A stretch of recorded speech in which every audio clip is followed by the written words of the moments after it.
안녕하세요. 책사랑 오스컨입니다. 신인간혁명 제14권 338페이지부터입니다. 저자는 이케다다 이사쿠, 펴낸 것은 화강신문사입니다. 라이트 형제는 하늘을 날고자 열심히 비행기 연구를 거듭해 마침내 연구 결과를 시험하는 날이 왔습니다. 관객은 겨우 5명이었습니다. 그날 비행 최고 기록은 59초, 약 260m에 지나지 않았습니다. 그러나 그것은 혁명이었습니다. 이때 항공기 시대의 역사가 열렸기 때문입니다. 역사적인 장거를 이룬다고 해도 그 한 걸음 한 걸음은 결코 화려한 것이 아닙니다. 오히려 착실하면서 누구도 보지 않는 작업인 경우가 대부분입니다. 그렇지만 그 전진을 거듭 쌓는 것이 시대를 전환하는 힘입니다. 따라서 여러분도 미래의 장거를 위해 묵묵히 학업에 힘써 주십시오. 또 불법이라는 생명의 대철학을 배워서 자기 삶의 골격으로 만드시기 바랍니다. 물질의 풍요로움만을 추구하는 현대 풍조에서 인간의 마음은 차츰 고갈되고 황폐해졌다. 그 결과로 남은 것이 퇴폐한 사회다. 21세기에는 정신부흥이 심각한 테마가 될 수밖에 없다고 신실은 생각했다. 이 정신부흥의 원천이 곧 니칠의 불법이며 그런 까닭에 신실은 멤버들에게 불법 연찬을 강하게 호소한 것이다. 그런 다음에 신실은 사람들의 행복과 세계의 평화를 실현하는 일을 맡길 후계자라는 의의를 담아 미래해에 메달을 수여한다고 발표했다. 이 미래해에 메달 앞면에는 봉황을 새겼습니다. 봉황은 전설의 새입니다만 새들 중에 왕자며 최고로 경사스러운 새로 알려져 있습니다.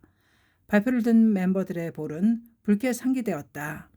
동시에 자신들에게 맡겨진 깊은 사명을 느끼고 긴장했다. 메달은 곧바로 한 사람 한 사람에게 건네졌다. 상자에서 메달을 꺼내보는 멤버들의 눈동자가 빛났다. 신씨는 말했다. 이것은 맹세의 메달입니다. 존귀한 사명에 살아갈 여러분은 무슨 일이 있어도 지지 말아야 합니다. 어떤 경우에도 이기겠다고 정한 사람이 이깁니다. 이것이 승리의 방정식입니다. 그리고 그 근본이 되는 힘이 신심의 일념입니다. 열심히 하는 겁니다. 네. 멤버들의 힘찬 목소리가 메아리쳤다. 이날은 오후에 일본 무도관에서 70일 고족대 축제가 개최될 예정이었다. 이 고족대 축제를 신이치는 미래의 봉추들과 함께 감상했다. 그리고 1972년 1월 3일에는 미래의 대표 등으로 구성된 21세기 해가 결성되었다. 신실은 중액 중에 중액을 만들어 자신이 직접 21세기의 리더를 손수 공들여 키우겠다고 생각한 터였다. 그 후 미래에는 길을 거듭함에 따라 각 현에도 잇따라 결성되어 전국에서 64개 그룹이 탄생하게 된다. 그리고 그때마다 신실은 전력을 기울여 진심 어린 격려를 보냈다. 각지의 미래의 해압에서 야마토 신실은 학회의 진실한 역사를 기탄 없이 말했다. 제2차 세계대전 중 군사정부의 탄압으로 마키구치 선생님이 체포되시어 제자들도 위험에 처하게 되자 이제까지 선생님이라고 불렀던 사람들이 모두 마키구치 선생님을 원망하며 학회를 미워했습니다. 마키구치 때문에 이렇게 비참해진 거야. 학회 탓이야라며 큰 은혜를 베푼 마키구치 선생님을 온갖 말로 매도하는 자도 있었습니다. 그리고 당시 간부들은 태전의 학회는 괴멸 상태에 빠졌습니다. 그런 가운데 마키구치 선생님과 함께 체포되신 도다 선생님은 이렇게 고마워하셨습니다. 마키구치 선생님은 나를 감옥에까지 데려와 주셨다. 이토록 자비가 깊은 스승은 없다. 이것이 인간의 신이며 신념입니다. 이것이 진정한 사제입니다. 또 신이치는 인생의 철학도 말했다. 인생에는 여러 시기가 있습니다. 산악계 힘을 치는 폭풍과 같은 큰 문제에 맞닥뜨리는 경우도 있을 겁니다. 그러나 결코 피하지 말고 용감하게 뚫고 나아가야 합니다. 그 경험을 총괄해 거기에서부터 뭔가를 발견한다면 그것이 곧 가치 창조의 힘이 되기 때문입니다. 예를 들어 학회 조직에 실은 선배가 있다고 합시다. 그래도 신심을 피하거나 내팽개치지 말고 끝까지 해내야 합니다.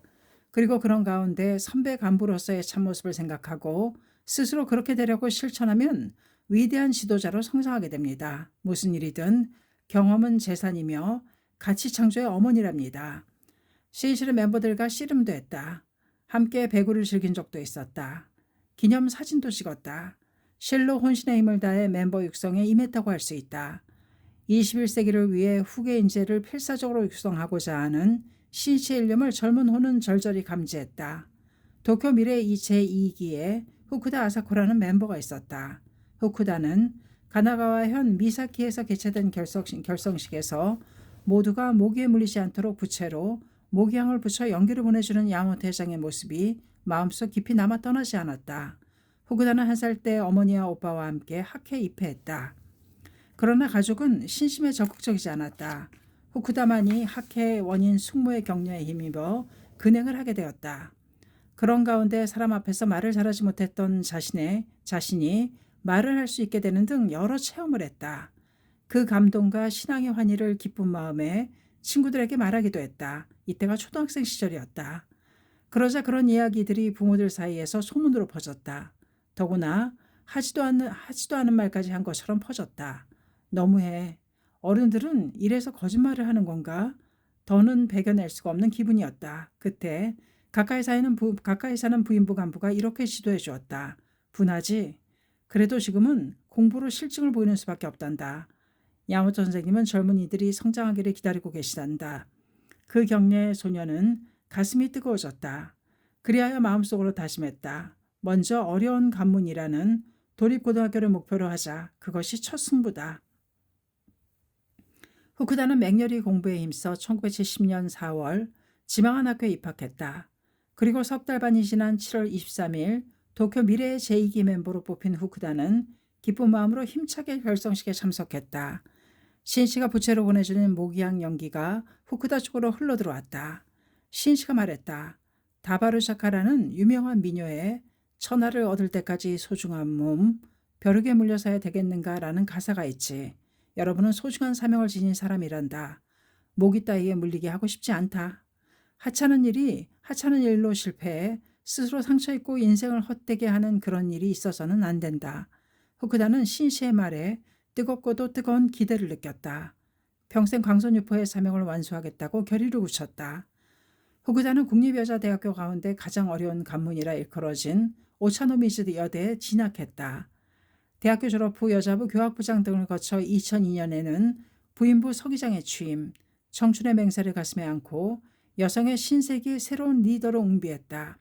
훗날 부회장으로 활약하게 되는 다니야마 하루키도 젊은 날에 야마토 신씨의 지도를 듣고 일어선 사람이었다. 다니야는 1973년 1월 소카고등학교 1학년 때 21세기 해 제2의 결성식에 참석했다. 신씨가 말하는 한마디 한마디가 황금화살처럼 다니야마의 가슴에 꽂혔다. 몹시도 크나큰 기대를 뼈에 사무칠 정도로 깊게 느꼈다. 21세기에 얼마나 많은 인재를 만드느냐가 나의 승부입니다.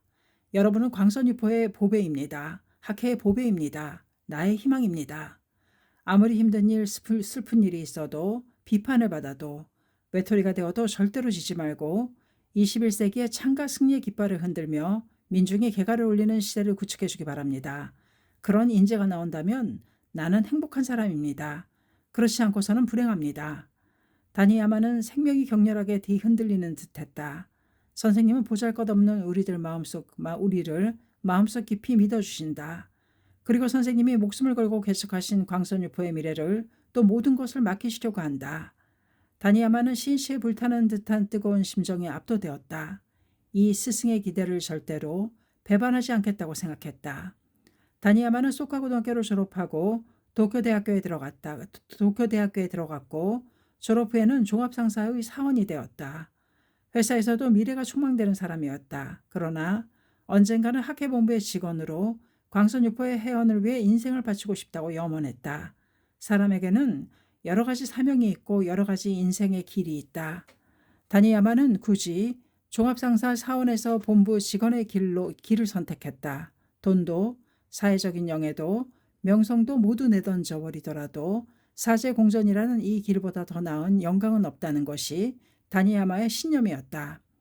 다니야마는 장차 대학부장, 남자부장, 청년부장 등을 역임하고 신세기의 새로운 리더로서 새로운 승리의 역사를 구축하게 된다.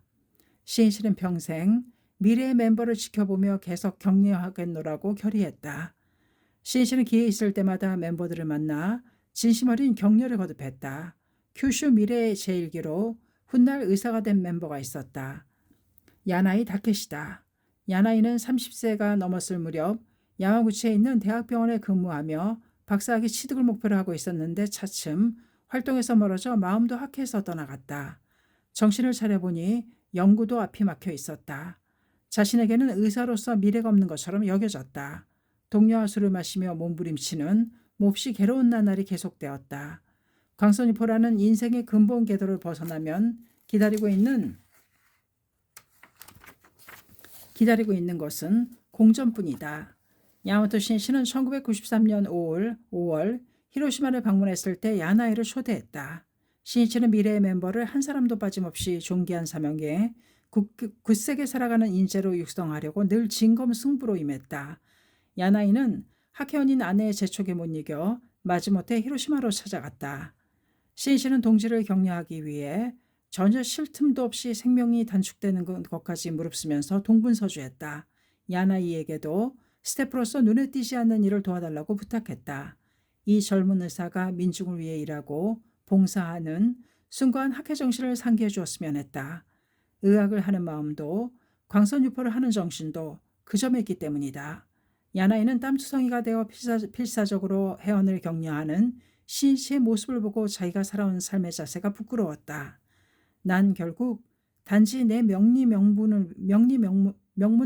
위해 살려고 했던 게 아닌가. 선생님에게 한 맹세를 잊고 있었어. 이윽고 생기가 없던 청년 의사의 얼굴에 생생한 빛이 돌기 시작했다. 돌아갈 때 신이치는 야나이에게 말했다. 우수한 사람이니까 힘을 내야 하네. 져서는 안 되네. 그 말에 야나이는 자신감을 되찾았다. 용기를 느꼈다. 다시 한번 신심으로 일어서자고 다짐했다. 머지않아 야나이는 박사학위를 취득했다. 그리고 인간의학의 파이어니어, 개척자로 그 길을 걷기 시작한다. 신이치는 미래의 멤버들을 잊은 적이 없었다. 특히 고생하고 고뇌하는 사람이 있다는 소식을 들으면 혼신의 힘을 쏟아 지도에 임했다. 자애 깊은 엄한 질타도 마다하지 않았다. 어깨를 잡고 흔들면서 지지 마라 라고 모기시도로 격려한 적도 없지 않았다. 어린 묘목이 사명의 거목으로 자라기 위해서는 몸부림치는 듯한 고투와 정진의 세월이 불가결하다. 수많은 풍설과 폭풍우를 겪어야 한다. 신이치는 미래의 멤버들에게 늘 그 점을 계속해서 호소했다. 시즈오카현 도카이 연수원, 지금은 시즈오카 연수원에서 열린 도쿄 미래의 제3기 결성식 때였다. 정비 중인 연수원 내 신이치는 멤버들과 함께 새로운 길을 만들었다. 함께 돌을 줍거나 풀을 뜯는 작업에 힘썼다. 다리가 아프다, 허리가 아프다고 호소하는 초등학생과 중학생에게 신실한 말을 건넸다. 길을 만드는 일은 중노동이다. 허리도 어깨도 아프다. 그래도 길이 생기면 모두가 그 길을 걸어 다닐 수 있게 된다. 난 너희들을 위해 힘껏 길을 열겠다. 너희들은 더 나아가 그 후의 미래로 이어지는 길을 열어가는 거야. 그것이 사제의 대도다. 또 어느 날은 엄격한 어조로 호소했다. 미래에는 학회의 모든 책임을 맡을 사람들이 모였다. 그러니 응석 부려서는 안 된다. 너희가 야마모토 신실한다. 너희가 회장이다. 나의 분신이다. 너 자신이 있는 한 걱정 없다고 말할 수 있게끔 되어야 한다. 매번 진검승부의 육성이었다. 그 정열이, 그 일념이, 그 기원이 젊은 혼을 뒤흔들었다. 아버지에서 자식으로 21세기를 향해 창가의 정신은 엄연하게 계승되었다. 1970년 6월에 열린 도쿄 미래의 제1기 결성식 이래 이미 30여 년이 지나 신세기의 태양은 떠올랐다. 멤버들은 용장이 되어 광선유포의 본무대로 속속 힘차게 뛰어나왔다. 또 사회의 다양한 분야에서 제1인자가 되어 인간주의의 깃발을 내걸고 평화를 건설하는 리더로서 일어섰다. 교육자도 최첨단 연구에 몰두하는 학자도 인권을 위해 싸우는 변호사도 있다. 실업가도 음악가도 뛰어난 통역사도 육성되었다. 제자의 승리는 또한 신씨의 긍지이자 신씨가 승리했다는 엄연한 증거이다. 신씨는 2003년 6월 27일 결성 기념일에 이렇게 읊었다. 미래해 광포와 창가를 전망하며 산처럼 인재 육성되었노라. 가을 햇살을 듬뿍 받으며 파란색과 은색의 7층 건물이 푸른 하늘에 우뚝 솟아 있었다. 청량감이 있는 근대적인 건축이었다. 도쿄 시나노마치에 준공된 세이쿄 신문사 신사옥이다. 1970년 9월 28일 오전 그 준공식이 회장 야마모토 신이치가 참석해 성대하게 열렸다. 신사옥은 이제까지 본사로 사용한 3층 건물 가까운 곳에 세워졌다. 1968년 4월에 기공식을 한 후 2년 5개월이 지나 준공하게 되었다. 건물은 지상 7층, 지하 3층, 옥탑 3층, 옥상 시설물이었다. 보이드 슬래브 양 방식이라고 하는 기둥이 적은 공법을 채택해 각 층마다 모두 사무실이 매우 넓었다.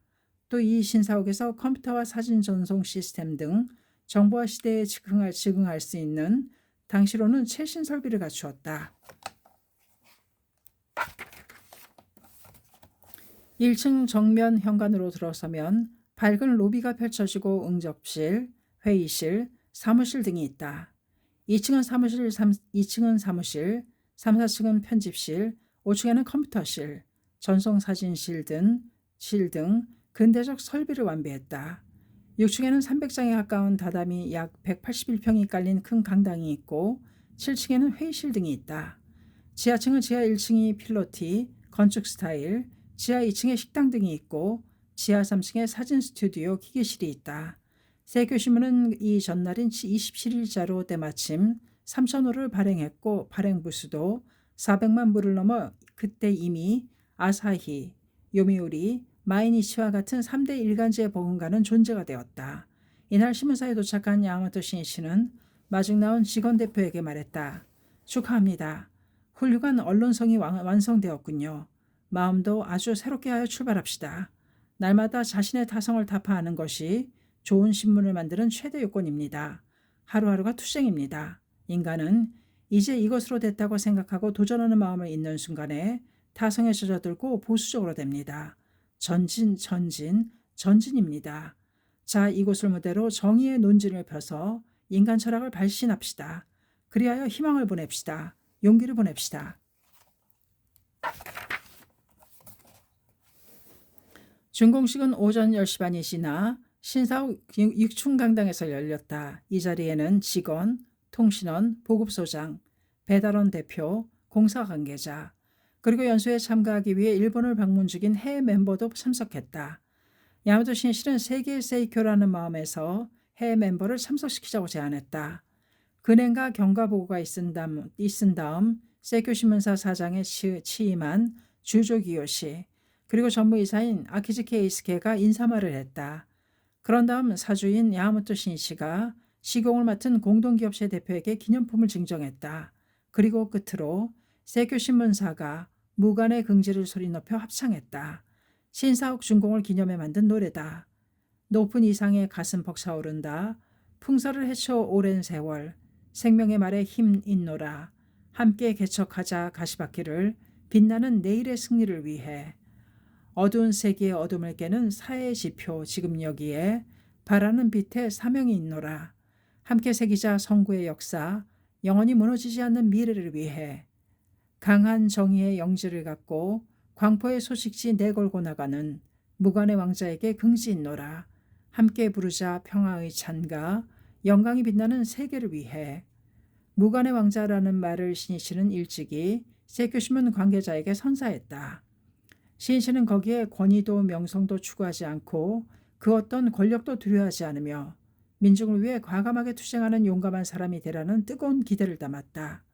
신문이 권력에 영합해 그 하인이 되면 사회정의 충을하는 중요한 사명을 포기해버리는 결과가 된다.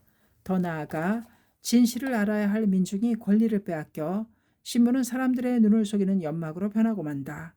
그러므로 신문인은 무관의 왕자로서 민중을 위해 일어서서 민중과 함께 투쟁해야 한다는 것이 신이치의 신념이었다.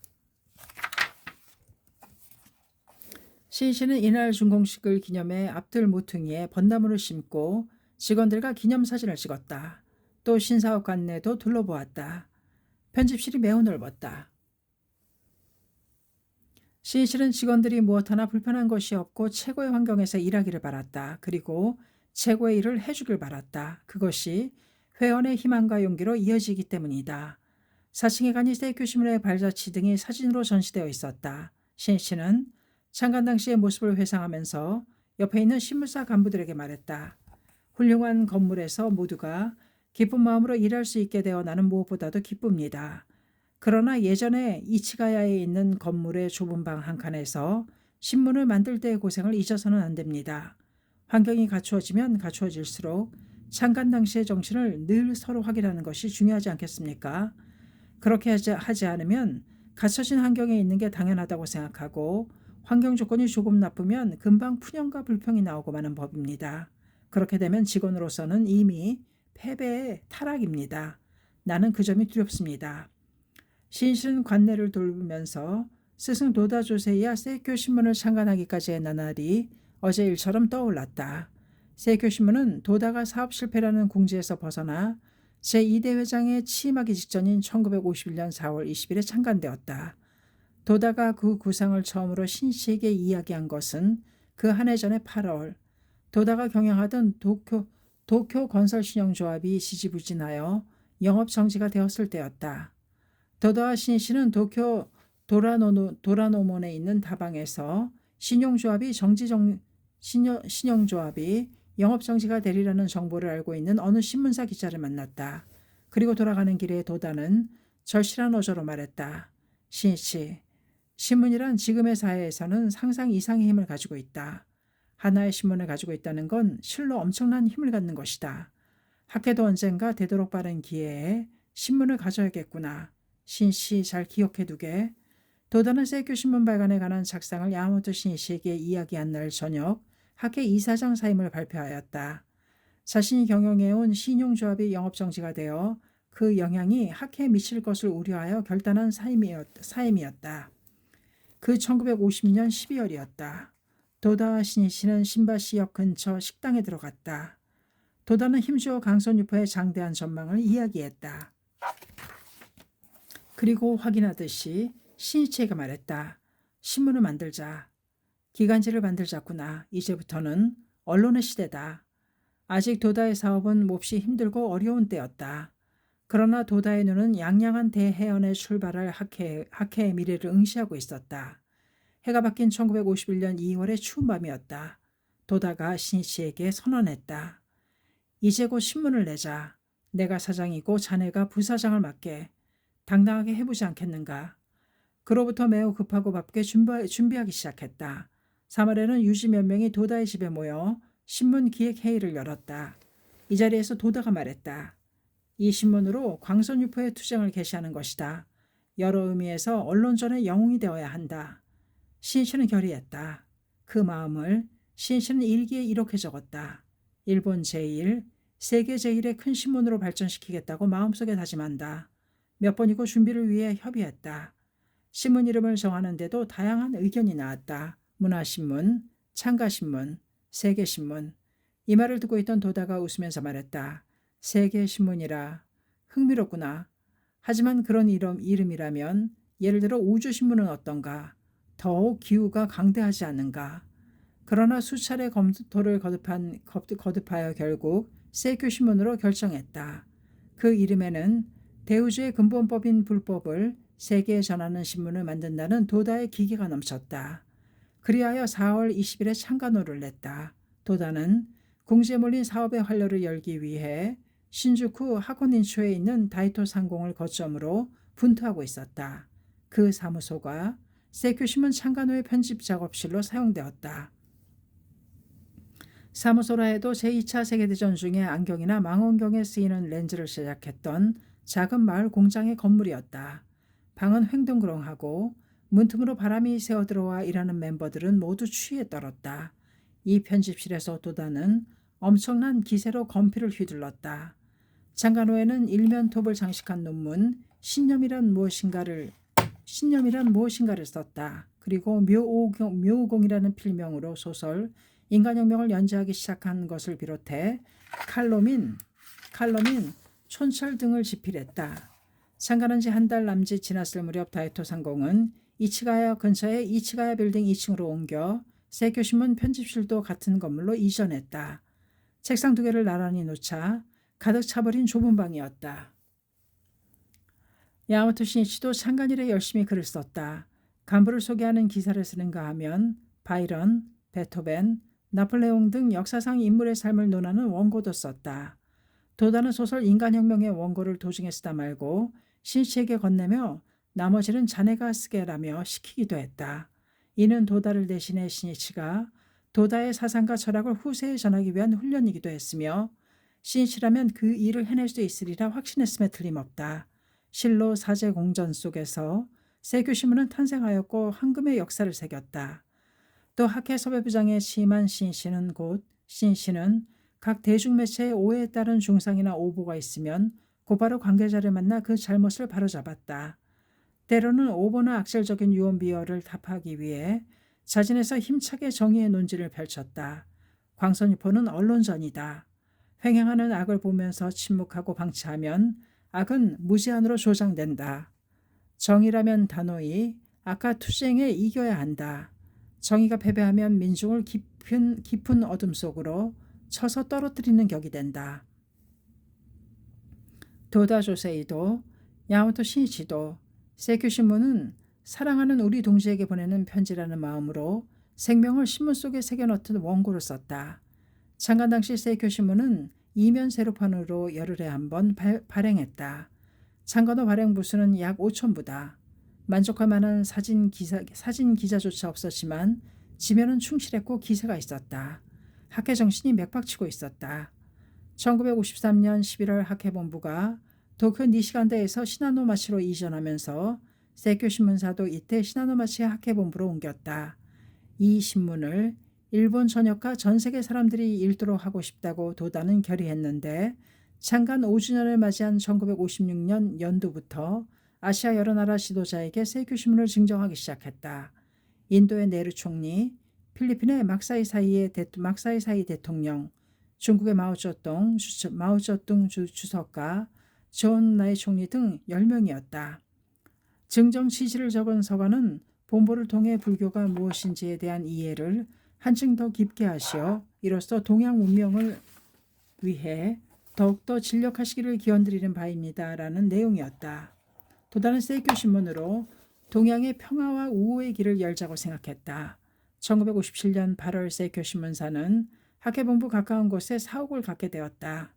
2층 건물을 개축했는데 세이쿄신문사 직원들의 기쁨은 컸다. 또한 창간 10주년에 해당하는 1961년 5월에는 시나노마치 18번지의 지상 3층, 지하 1층 사옥을 새로 지었다. 그 후로 9년간 이 건물에서 일간지로 바꾸는 등 격동의 시대를 뚫고 세이쿄신문은 크게 비약했다. 그리고 드디어 창간 20주년을 한 해 앞둔 지금 당당한 신사옥이 준공되었다. 신씨는 회장에 취임한 뒤로 이 10여 년 동안에 언제나 세이쿄신문에 관한 생각이 머리에서 떠나지 않았다. 신씨의 하루는 아내 미네코와 함께 배달원 등의 무사고를 열심히 기원하고 간 마른 잉크 냄새를 풍기며 방금 도착한 신문을 구석구석까지 훑어보는 것으로 시작했다. 신씨는 아침에 세이쿄신문을 보고 나서 다음 날 지면을 생각했다. 내일 일면 토끼사는 무엇일까? 사설에서는 무엇을 논할까? 어떤 기사가 있을까? 도다 조세이가 혼신을 다해 만들어낸 신문을 크게 발전시키는 것이 자신의 책임이며 의무라고 신실한 마음 먹었다. 그래서 세이쿄신문에 대해 솔직하게 조언하는 경우도 있었다. 또 편집실에서 기고문 요청을 받으면 아무리 일정이 바쁘더라도 열심히 원고를 썼다. 신씨는 광선유포와 사회 미래를 생각하니 세이쿄신문의 사명이 얼마나 중대한지를 통감했다. 학회활동과 지도 그리고 사고방식을 750만 세대에 달한 전국의 동지들에게 그릇됨 없이 전하기 위해서는 세이쿄신문 없이는 불가능하다. 그리고 또 니치렌 대성인께서는 부처는 문자에 의해 중생을 제도하시느니라 어서 153쪽이라고 말씀하셨는데 불법 천리를 사람들에게 올바르게 끝까지 전하는 데도 세이쿄신문이 맡은 역할은 지극히 크다. 더욱이 현대는 정보가 범람해서 자칫 그 정보의 홍수에 떠밀려 스스로 사물을 생각하지 못하고 자기 가치관을 확립하지 못하는 경우가 적지 않다. 그런 만큼 정보를 판별하는 철학의 눈을 갖는 것이 매우 중요하다. 이를 위해 신문이 세이쿄신문이라고 해도 좋다.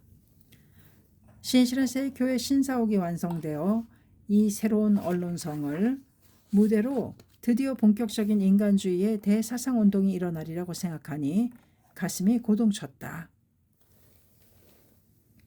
준공식 이튿날인 29일 오후에는 각계 내빈들 약 1000명을 초대해 신사옥 준공 축하연을 열었다. 신 씨는 정면 현관에서 약 2시간가량 내빈을 맞이하며 한 사람 한 사람과 정중하게 인사를 나누었다. 사람과 직접 만나 성실하게 이야기를 나누는 데서 신의와 우정의 드라마는 막을 연다. 자신이 만난 모든 사람들을 학회 최고 이해자로 만들자는 것이 신 씨의 신조며 결의였다. 그래서 신 씨는 진지했다. 신 씨는 세이쿄 신문사 신사옥 준공을 축하하는 시를 선사했다. 세이쿄의 본사 우뚝소사, 언론의 발신지, 후지산 보이는 언론의 중심지, 우리 본사, 우뚝소는 세이쿄 본사, 약동하는 필검.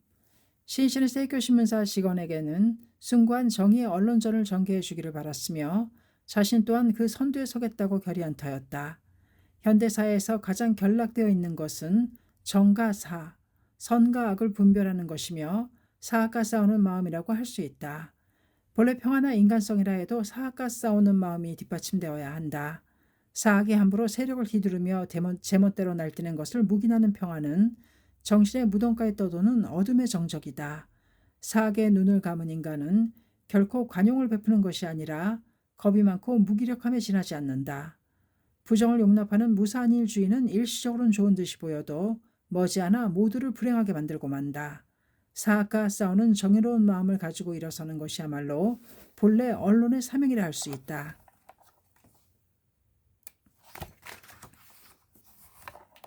시즈가 읊은 시에는 그런 심정이 담겨 있었다. 희망의 가슴 부푼 신사옥 준공 한 달 반이 지난 11월 8일 전국의 통신원 대표 약 500명이 본사에 모여 통신원 대회를 열었다. 전국 통신원 대회는 전년에 이어 두 번째인데 이번에는 준공한 지 얼마 안 된 신사옥에서 열리기에 멤버들은 즐겁고 설레는 마음으로 달려왔다. 이 통신원 대회 개최 소식을 들은 신 씨는 세이쿄 신문사 간부에게 말했다. 모임분들을 진심으로 소중히 대하며 추억에 남을 즐거운 모임으로 만들어야 할 것입니다. 통신원 여러분은 배달원 여러분과 함께 신문을 지탱해주는 큰 힘입니다. 모두 직장이나 학회 활동으로 바쁜 가운데 발이 닳도록 취재를 해 기사를 써주고 있습니다. 그래서 세이쿄 신문은 지역에 밀착한 사람들에게 친숙한 신문이 되었습니다. 면밀하게 둘러쳐진 통신원 여러분의 취재망은 마치 모세 혈관과 같습니다. 모두는 자칫 대동맥과 같은 큰 부분, 눈에 띄는 곳에만 신경이 쏠리고 마는데 인체의 구석구석까지 피를 보내어 생명을 떠받치는 건 모세 혈관입니다. 통신원 여러분은 마찬가지로 조직의 구석구석까지 안테나를 세워 이 동네, 저 마을에 뉴스를 포착해 정보를 낚아주십시오. 그리함으로써 세이쿄 신문은 날마다 맥동하는 기사를 독자에게 계속 보낼 수 있습니다. 또 그렇게 해서 완성된 신문을 날마다 독자 곁으로 보내주는 분이 배달원 여러분입니다. 통신원과 배달원 여러분이 신문의 생명줄입니다. 고마운 일이 아니겠습니까? 본사 사람들은 그 사실을 절대로 잊어서는 안 됩니다. 엄한 어조였다. 신 씨는 계속 말을 이었다. 나는 통신원 활동에 바로 세이쿄 신문에 원점이 있다고 생각합니다. 당시 세이쿄 신문은 전문직에 종사하는 직원이라기보다 학회 간부가 다 함께 만들었습니다.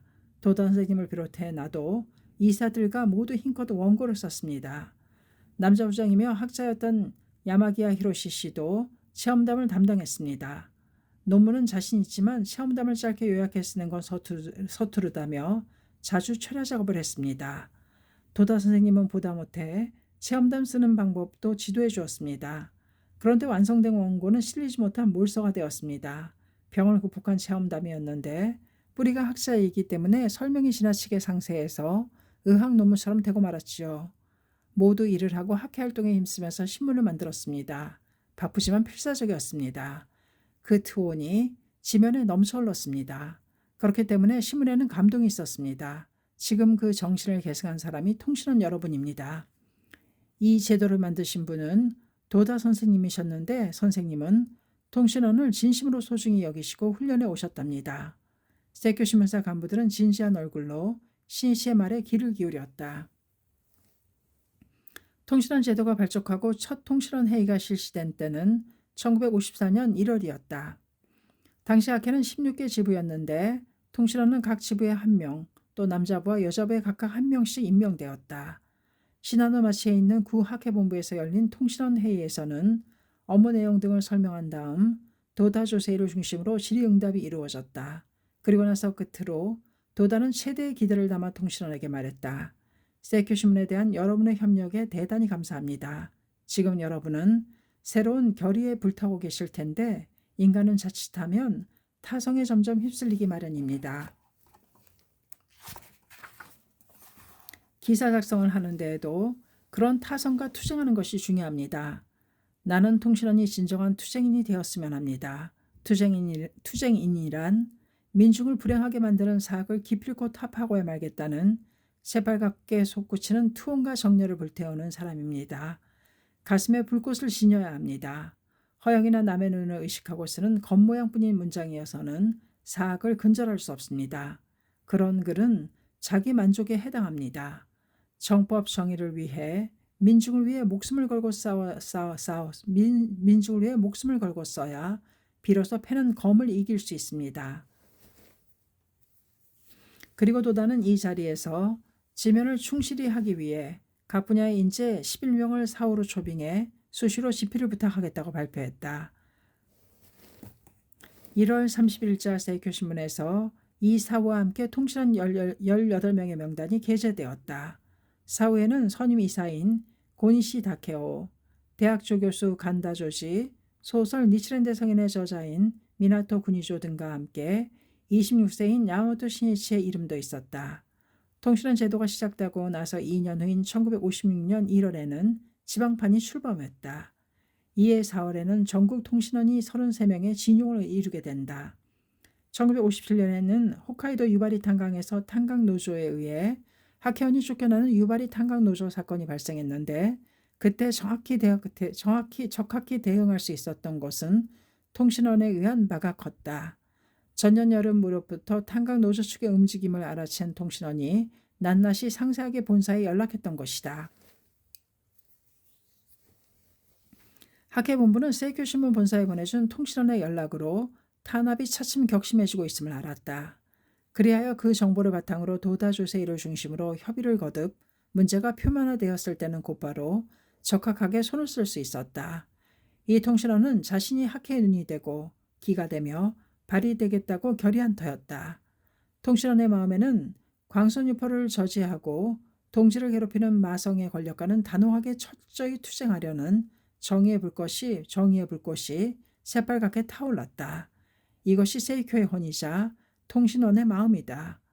또 어느 지역 통신원은 다른 신문 기자와 이야기를 나눌 때 세이큐 신문에 대해 가슴을 펴고 당당히 이렇게 말했다. 나는 세이큐 신문이야말로 최고의 신문이라고 믿습니다. 그러자 그 기자가 말했다. 어째서 그런 말을 할 수 있지요? 지나치게 주관적이지 않습니까? 그런 말씀드리지요. 세이큐 신문에는 타인을 구하고 불행을 없애자는 지도 이념이 있습니다. 사실상 자신은 이리하여 불행에서 벗어나 행복해졌다고 하는 체험과 목소리가 넘쳐납니다. 불치병 선고를 받고 이를 극복했다는 사람의 체험도 있습니다. 사업이 파산했으나 재기했다는 사람의 체험도 있습니다. 그리고 인생의 도상에 무슨 일이 생겨도 지지 않는 인간의 삶을 설하고 제시하는 것이 세이큐 신문이랍니다. 당신의 신문에 그런 것이 있습니까? 또 얼마나 많은 사람들에게 살아가는 힘과 용기를 주었습니까? 세이큐 신문을 읽고 절망의 늪에서 일어선 사람이나 살아가는 희망을 찾았다는 사람은 일일이 다 들을 수도 없을 만큼 많습니다. 그렇기 때문에 나는 자신 있게 세이큐 신문이야말로 최고의 신문이라고 말하는 겁니다. 신문 기자는 말을 못하고 말았다. 이 통신원에게는 자신들이 만들고 있는 세이큐 신문에 대한 강한 긍지와 큰 확신이 있었다. 그 기상이 곧 세이큐 신문이 발전하는 원동력이었다고 할 수 있다. 그 지방 간 확충에 따라 통신원 제도는 점점 더 강화되어 지방지국도 정비되어 갔다. 그리고 신사옥이 준공된 1972년 9월 지방판은 오키나와를 포함해 21판으로 되었다.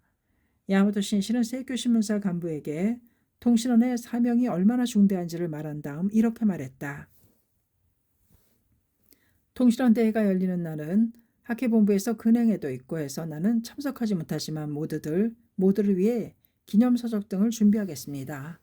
또 모처럼 전국에서 모이니 질의응답이나 환영회 그리고 기념 촬영도 하면 어떻겠습니까? 모두 바쁜 가운데 어떻게든 시간을 마련해서 참석해 주십시오. 회합을 주최하는 측은 식순도 이야기할 내용도 최고의 것으로 하도록 진지하게 고심해야 합니다. 그렇지 않으면 모두의 시간을 낭비하는 결과가 되어 전진을 늦추는 격이 됩니다. 중요한 것은 회합혁명입니다. 11월 8일 오전 10시 반 전국 통신원 대표 500명이 세교 신문사 신사옥에 참석해 통신원 대회를 개최했다.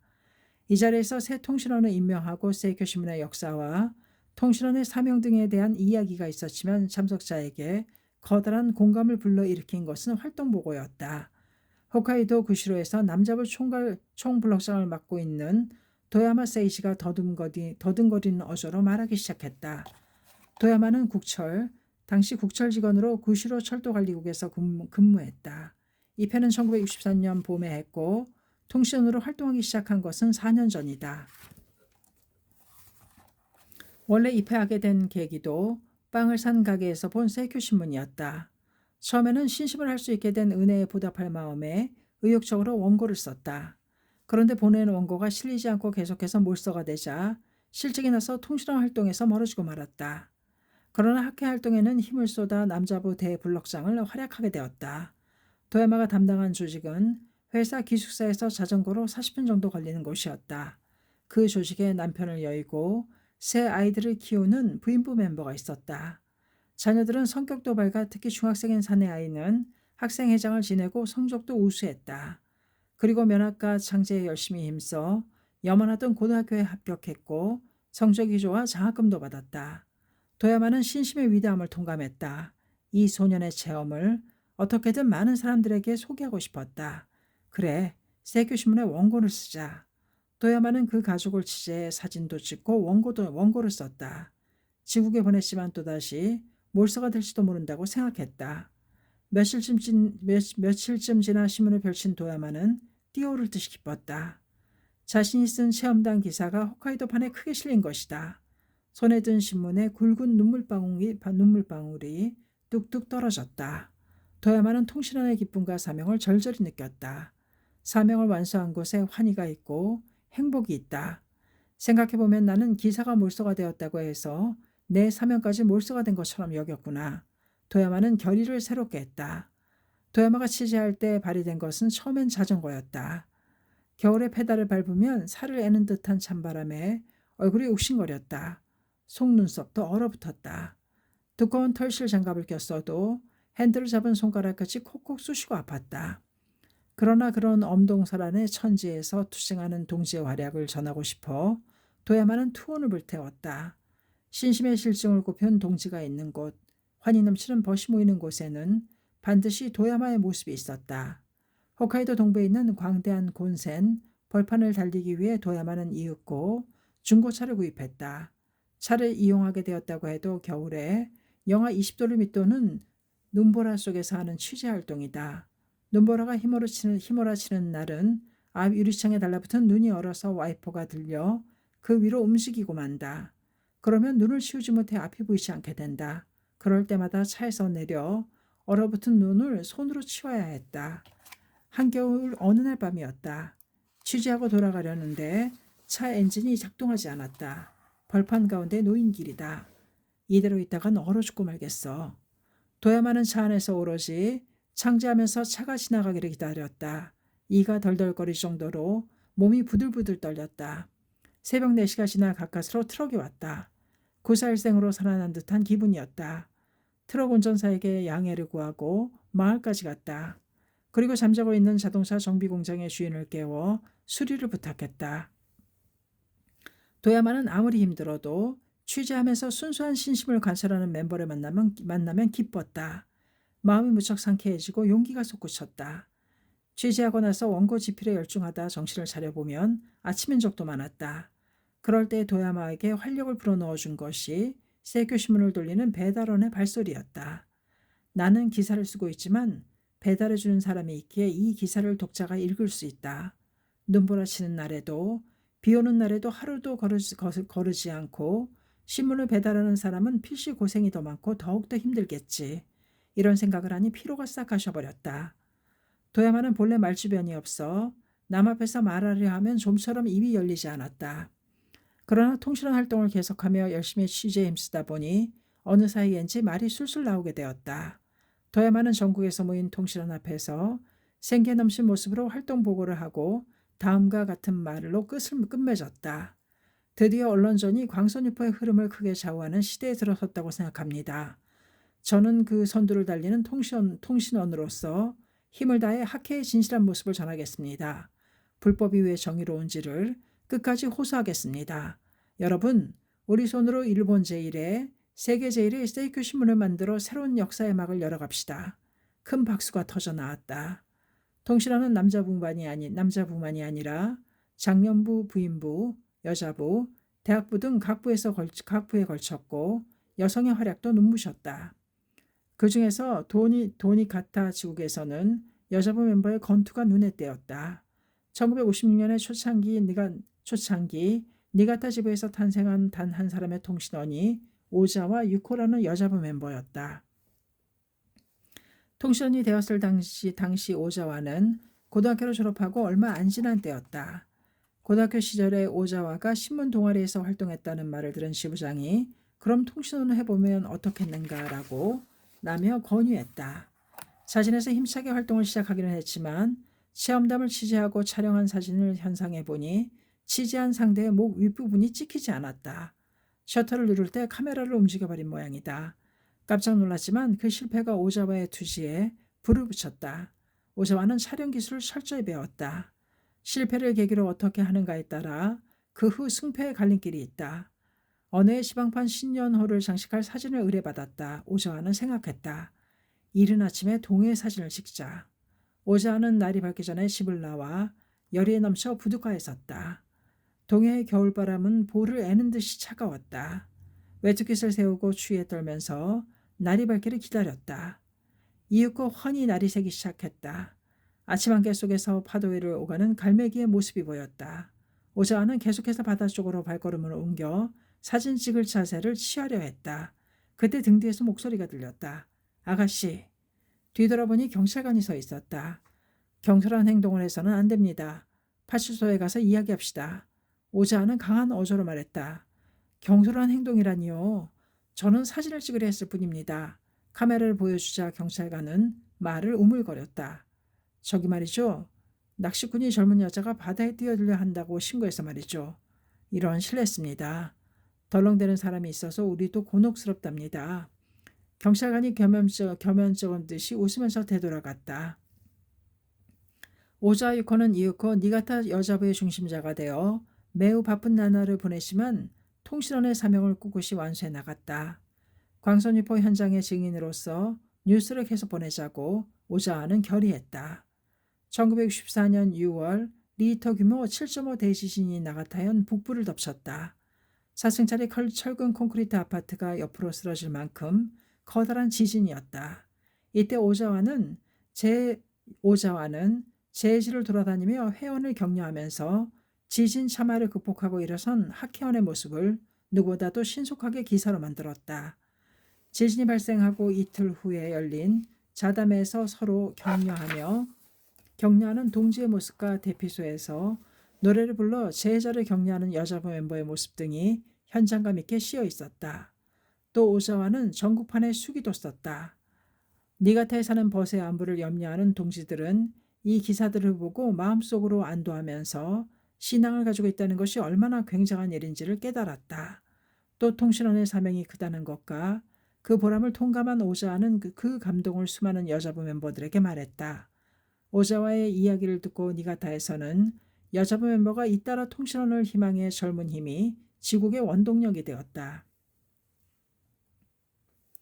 세이큐 신문사 신사옥에서 열린 통신원대회 니가타 현의 사도에서 참석한 혼다 후미오도 오자와를 통해 용기를 얻고 통신이 된 사람이었다. 혼다는 중학교 시절에 사도에서 가족과 함께 입회하고 고등학교를 졸업하고는 도쿄에 있는 약학대학에 진학했다. 약사 국가시험에 합격한 혼다는 도쿄에서 취직하기를 희망했지만 지병인 빈혈 때문에 눈물을 머금고 고향 사도로 돌아왔다. 혼다는 얼마 동안은 애를 태우며 몹시 괴로워했다. 사도 바다를 바라보고 있으려니 자신이 마치 거센 파도에 이리저리 밀리며 농락당하는 작은 배처럼 느껴졌다. 그런 때 니기타 여자부의 중심이 된 오자와가 격려해 주었다. 혼다는 여기서 다시 한번 처음부터 신심을 배워 자신의 숙명을 전환하자고 생각했다. 또 오자와의 말을 듣고 통실한 임무를 돕기로 했다. 오자와는 혼다 후미오가 통실한 임무를 도우면서 재기할 수 있는 계기를 가졌으면 했다. 또 혼다는 통신원으로 가장 적합한 사람이라고 생각했다. 혼다는 이윽고 약사 자격을 살려 약국을 열 수 있게 되었다. 그리고 수많은 동지들을 지휘하면서 진실한 인간의 강체에 접하는 듯한 느낌이 들었다. 니시란 대성인의 연고지인 사도에서 광선유포에 살아가는 것을 무궁한 긍지로 여기고 묵묵히 홍교에 힘쓰는 부인부, 창가의 깃발을 내걸고 구숙과 투쟁하며 신뢰 복을 마을 전체에 넓힌 장년부, 나도 사도의 강선유포를 위해 살고 싶다고 염원하게끔 되었다. 건강이 나빠져 고향에 돌아온 것도 이 때문이었다는 생각이 간절했다. 혼다는 정식으로 통신원이 되어 큰 힘을 발휘했다. 긴급한 취재도 있었다. 혼다는 사도의 오기항 바로 가까이에 살았는데 이 항구에서 하루에 한 번만 배가 왕복했다. 체험을 취재한 원고를 완성해 서둘러 항구에 가면 배가 부두를 떠나는 때도 있었다. 이거 부탁합니다. 배를 향해 원고와 필름이 들어있는 봉투를 힘껏 던지며 얼굴을 자라는 선원이 받아주었다. 서만의 교통편도 결코 좋다고 할 수 없었다. 취재를 하다 마지막 버스를 놓쳐 여자부 멤버 집에서 묵은 적도 있었다. 혼다가 가장 부심한 것은 기사를 정확히 쓰는 일이었다.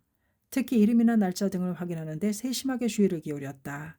신문의 생명은 정확함이기에 한 글자 한 구절이라도 틀린 곳이 있으면 부지런히 쌓아올린 세교신문의 신용을 자신이 실추시키고 마는 격이 되기 때문이다. 고심해서 보낸 원고나 사진이 쓰이지 않는 경우도 있다. 그러나 혼다는 그럴 때가 바로 승부라고 생각했다. 낙담하여 정열을 잃고 말 것인가? 이번엔 기필코라며 투혼을 불태울 것인가? 그 축적이 자기 삶의 방식이 되며 그것이 인생의 행불행을 결정짓게 된다. 혼다에게 통실한 활동은 언제나 도전의 마음을 단련하고 배양하기 위한 훈련장이었다. 그런 장을 가질 수 있게 된 점을 혼다는 감사히 여겼다. 혼다 후미오는 자신이 쓴 기사나 사진이 지면을 장식하면 그 어떤 고생도 싹 하시는 것을 느꼈다. 사도 동지의 활동과 체험담이 모두의 눈에 띈다고 생각하니 통신원으로서 사명을 완수했다는 기쁨에 가슴이 뜨거워졌다. 그리고 자신도 느끼지 못하는 동안에 어느 사이엔가 지병인 빈혈도 나아 없어졌다. 혼다는 여자부에게도 지부중심자로 활약했다. 여자부에서도 지부중심자로 활약했다. 여자부 간부 활동과 통신원 활동을 병행하고자 이만저만 고심한 게 아니었다. 그러나 한 걸음도 물러서지 않았다. 야마토 신실은 그런 니기타 통신원들의 활약상을 들어 이에 1970년 9월 세교신문사 신사옥 준공을 기념하여 대표로 혼다에게 서적을 증정했다. 거기에는 다음과 같은 시구가 적혀 있었다. 사도섬, 잊은 적이 없노라. 사제부리. 신씨는 통신원의 모습에서 광선유포라는 평화사회를 건설하는 언론투사의 모범을 보았다. 그렇기 때문에 전국 각지에 있는 통신원의 활약을 가장 기대하며 그 성장을 위해 끊임없이 있는 힘껏 격려를 보냈다. 히로시마 통신원들 가운데 어릴 적에 원자폭탄 피폭의 참화를 겪은 여성이 있었다. 원자폭탄증이라는 병증이 언제 나타날지 모르는 공포 속에서 17살 때 신심을 시작해 그 후 통신원이 되었다. 진정한 평화를 건설하는 언론전을 전개하고자 통신원 활동을 지속하는 이 여자부 멤버의 상황을 알게 된 신씨는 서적에 대사상 원자폭탄을 두려워하지 않노라라고 적어 증정했다. 신사옥에서 열린 통신원 대회는 기쁨 속에 막을 내렸다. 그 보고를 들은 신실은 자신에게 타일렀다. 나도 모두의 선두에 서서 투쟁하자. 광선유포라는 언론전의 요새인 세교신문의 평생 한 사람의 통신원, 한 사람의 기자라는 정신으로 원고를 쓰고 또 쓰고 계속 쓰자. 자, 전투 개시다. 저녁 때 신씨는 자동차를 타고 본부 주변을 돌면서 우뚝 솟은 세교신문사 신사옥을 올려다보았다. 그 옥상에는 신문사 깃발이 석양에 물든 하늘을 배경으로 경쾌하고 시식하게 펄럭이고 있었다. 신인과 혁명 제14권 마지막 부분이었습니다. 감사합니다. 책사랑 오죽헌이었습니다.